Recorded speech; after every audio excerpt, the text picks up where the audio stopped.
马来西亚之前有宣布讲，因想要学中国的鸟禽外交，所以因即马是推出新鲜外交。也毋过呢，因这款做法是引起保育团体、保育组织的批评，所以马来西亚政府赶紧甲改做是要互贸易对象来受用。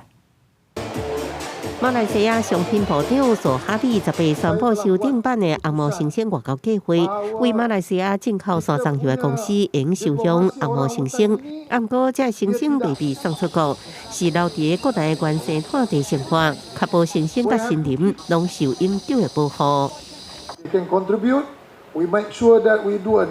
almost frequently or regularly. We will do a survey. 马来西亚是排第1年的后边全球第2大山上油出口国，这涵盖了大量用伫饼、糕啊、珍珠巴达这食品、甲化妆品、清洁剂这日用品，各行各业需求真悬，也互大量森林被撤掉改种山上树，直接影响红毛猩猩的生存空间。目前马来西亚沙巴地区差不多剩15000只红毛猩猩，沙捞越有2000只，加上1年的族群总数差不多10万只。马来西亚政府今年5月推出红毛生鲜外交计划，是要显示对森林甲生态永续的重视。不过，将珍贵的生鲜加做礼物外送，也引起保护团体批评，因为上重要应该是保护生态地，而且大量增加保育经费。世界自然基金会指出，改善森林管理、甲山上油的永续生产，这是展现保护生物多样性决心的上好方式。公视新闻是会中编译。